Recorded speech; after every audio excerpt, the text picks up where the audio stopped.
here is a partial. So at the bottom it tells you whether it's a partial indulgence or if it carries a plenary indulgence. Can I read some of these over? I'm not going to read sure. the whole prayer because we don't have time in the show. Prayer for all occasions, partial indulgence.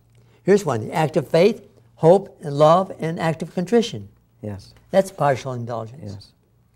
Act of contrition, of course. Adoration of the Blessed Sacrament. And here's another one here, hidden here before me, Lord. It's a whole prayer on this page that you read. Yes. Prayer to St. Joseph. Mm-hmm. That's a partial indulgence. Mm-hmm.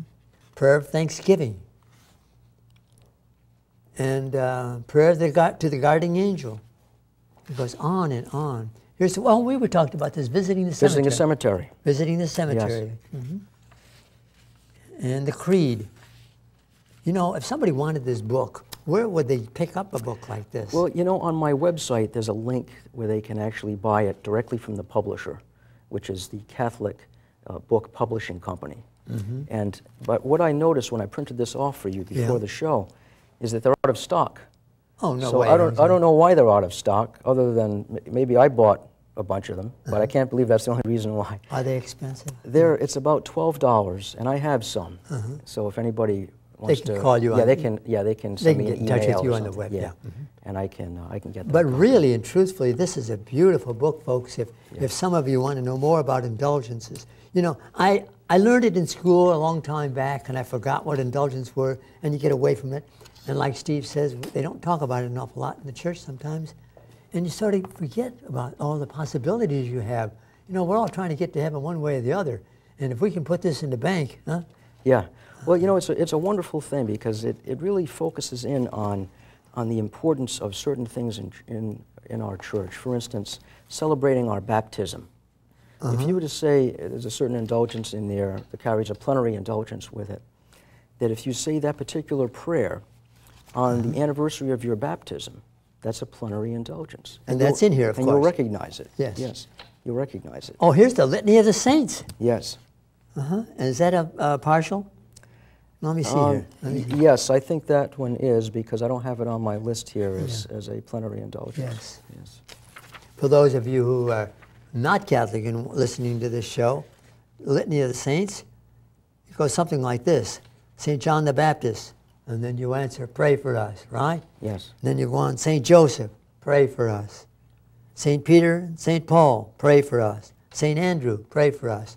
And there's a whole list of them here. And then we goes on over here, Litany of St. Joseph here. And, here's the one I like. Litany of the Blessed Virgin Mary. Okay? Mother of Christ. And then you would answer, pray for us. Mother of the Church, pray for us, right? Mother of Divine Service, Grace rather, pray for us. This is a beautiful book. And you know, you mentioned non-Catholics. Yeah. And this is a wonderful thing for us as Catholics to do for non-Catholics who have deceased. See, the Catholics believe in purgatory, but the non-Catholics don't. They believe that you either go to heaven or elsewhere. Right. So no one's praying for those souls in purgatory for the non-Catholics. And that's where we can pray for them. So if someone from the office had a loved one who died and they're not Catholic, they might not even be Christian, you can still perform a plenary indulgence for them.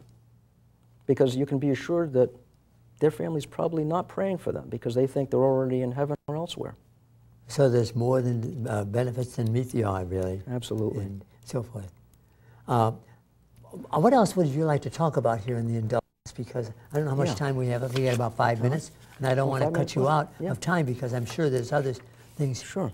Well, look, I'd like to tell you how I first tell us did this. You know, when I first found out about plenary indulgences, the first thing I did was I wanted to make a list going back to the beginning of my life of all the sins that I could remember that I might have committed.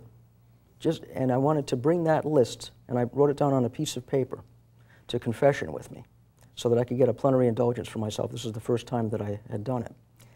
And it was, of course, most of these, all these sins were forgiven because I had gone to confession at other times in my life, but I maybe didn't think of these. But I wanted to confess them anyway, since I hadn't maybe confessed them specifically. And it was just a wonderful cleansing experience to be able to go to confession with my list and say I did this, I did this, I did this. You know, I was 12 years old when I did this, and it was. And then at the end, of course, the good Father gave me absolution, and I was forgiven for my sins, obviously. And of course, with that piece of paper, that got torn into little pieces, yes. landed